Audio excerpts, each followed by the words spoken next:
we could be shaping up to have one of the best Premier League seasons in decades, except Liverpool is ruining the party for everybody. And you know what?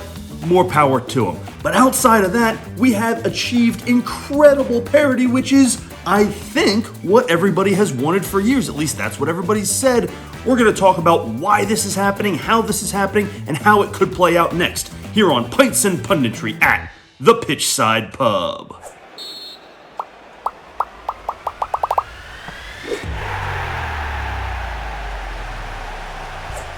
So we got ourselves a bit of a road game today. I'm sorry, away fixture for all you Brits out there. I know the terminology. I use it sometimes. We got an away fixture. We're on the road for the Christmas holiday. Going to be back in the studio soon, but I could not go a week without talking about the games that were played on Boxing Day and this past weekend and the just ridiculous table that we have for the Premier League now, especially if you take out Liverpool, who are just ruining everybody's good time. Outside of them, it's an absolute free-for-all, and it's absolutely fantastic. If you are not enjoying this, then all of your complaining the last 5 or 6 years has been crap, and you didn't mean it. We're going to talk about why that is, but before we do, go ahead and hit that subscribe button for me down below so you can follow the channel. Get down in that comment section. Let me know what you think about this season. Are you enjoying it? Take your personal emotions out of it on how your club is doing, but outside of that, as a neutral watching the rest of the league, are you enjoying this at all? Get in that comment section. Let me know what you think. You can also leave comments on Twitter at PitchsidePub and check out the website pitchsidepub.com. So the table is ridiculous right now. You've got Liverpool who's pulling away. They're up 8 points on the rest of the pack. But then after that, look at Nottingham Forest, Arsenal, Chelsea, Newcastle. It's an absolute cluster of teams that all have a chance. And yes, we will need Liverpool to come back to the pack to make it a real title race. And right now, it's Liverpool and Southampton ruining everybody's good time. Southampton's not wrecking anything for the rest of the league. They're only ruining their own reputation. But we've got a legitimate race for the top four. We've got a legitimate regulation battle. And even the teams in the middle have a shot at some really good things, like a European spot. The Premier League is going to get 7, maybe 8 spots as it plays out right now, depending on how these clubs do in European competition. And the European competition is going to play a big factor, right? Because we've got to see how many spots the Premier League is going to get. It could be as many as 8. Realistically, it could always be more than that, but realistically, it could be 8. It'll almost certainly be at least 7. Plus, the only way I think Liverpool comes back to the pack, and that's sort of the cloud hanging over this, right? If you want to say you're not enjoying the Premier League season because Liverpool's running away with it and they're already 7 points up and they don't appear to be anywhere close to having a misstep, yeah, okay, that part is fair. That part is fair. And so we have to look past the title race for now. But it's far from over. It's not even January 1st yet. And the European factor still is going to come into play. They are also leading the Champions League, which is an absolutely incredible accomplishment so far with Arne Slot in his first year. I mean, he has exceeded everyone's expectations, including my own, and I was very high on the guy. If you haven't seen my video on Arne Slot, I think he's fantastic, and even this is beyond my wildest expectations. But the European games are coming, and so far they've been able to rotate a little bit because of some lesser quality in the group stages, but the knockout stages are coming. And that's going to be a factor. And will that force them to rotate a little bit in the league or play some tired players who are trying to do double duty? And will they lose some steam and slip up and drop some points at some point? I don't know. I'm not going to predict that, but it's certainly a possibility, particularly when your best player, who's playing absolutely out of his mind, is 32. Now, Mo Salah is a physical anomaly, so if anybody can do it at 32, it's him. But it's still tough when you're 32 and you're trying to play Premier League game, midweek Champions League knockout game, particularly when it's on the road. You got to go somewhere obscure, you got to travel, you got to fly, and then come back and play 90 more minutes on the weekend. At some point, he's going to need some time off or the legs are going to give out a little bit. See, that's the thing right now, and that's why I think this Premier League season is so great, is almost anybody can beat almost anybody else on any given weekend. It's like Southampton can't, and right now it doesn't look like Manchester United can't. But outside of that, any other team can give somebody a run for their money. Ipswich Town just knocked off Chelsea. Where did that come from? Chelsea looked like they were, really making Enzo Maresca look bad for saying they weren't contenders, and then they proved him right, as it turns out. And they are still contenders, don't get me wrong, but they've had a recent drop in form, and that's a bad loss against Ipswich. But that just goes to show you how, with the exception of Southampton, really, and a really out-of-form Manchester United right now, but they'll be okay, because Ruben Amorim is a very good coach.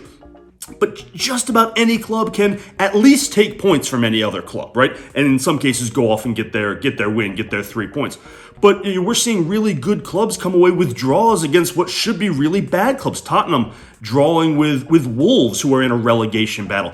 Even the relegation teams outside of Southampton can beat you on any given day. And they can beat pretty much anybody but Liverpool, as it seems so far.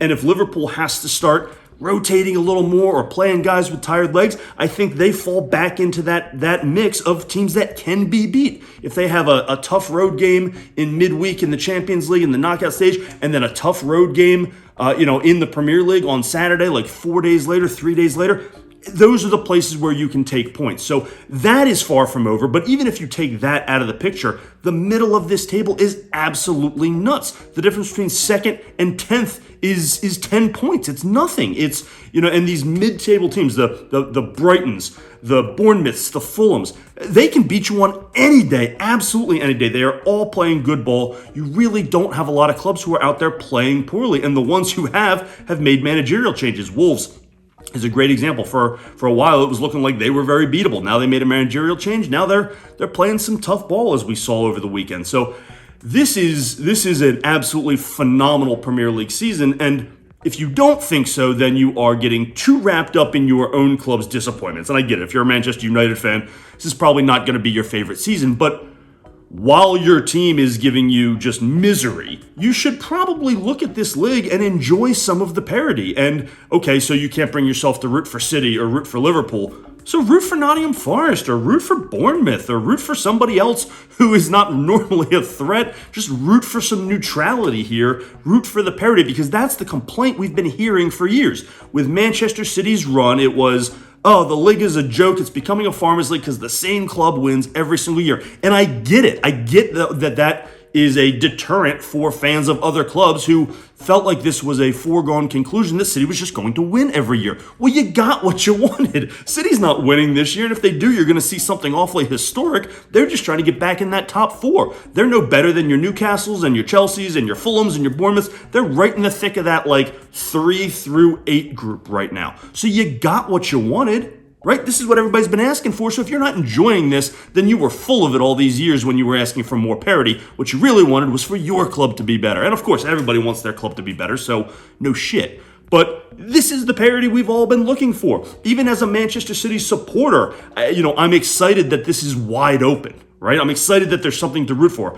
I wish City was being more competitive right now. I hope they come back. But in the meantime, I like seeing some of these stories. I love what Forest is doing. I'm not a Forest supporter, but that's a great story. That's good for the league. I love what Bournemouth is doing. I love what Fulham is doing.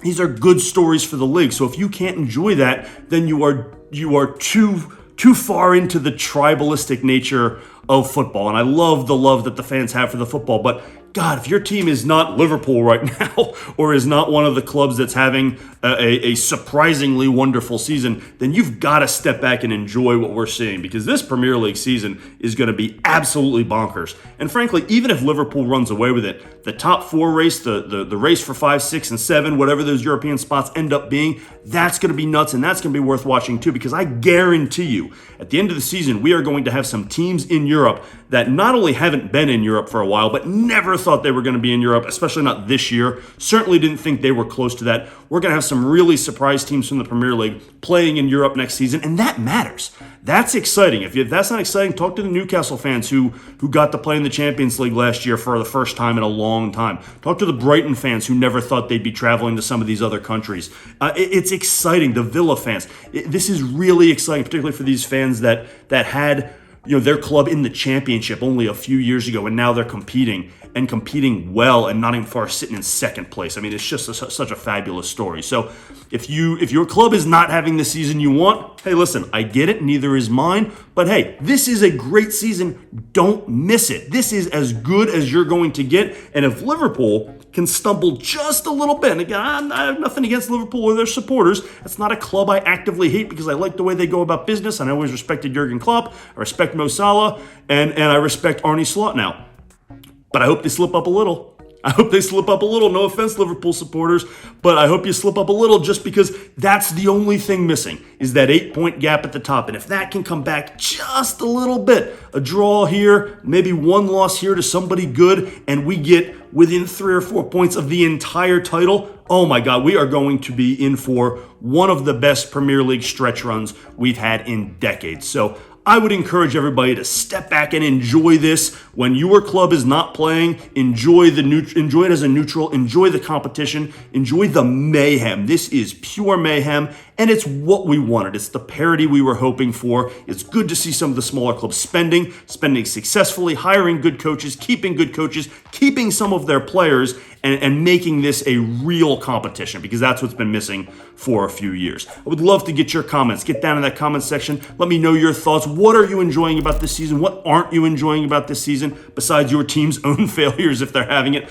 Get down in that comment section. Let me know your thoughts. You can also leave some comments on Twitter at PitchsidePub. While you're at it, hit that subscribe button for me down below so you can follow the channel, and check out the website, pitchsidepub.com. We're going to be back home in the studio soon. Thanks for joining us here on Pints and Punditry at the Pitchside Pub.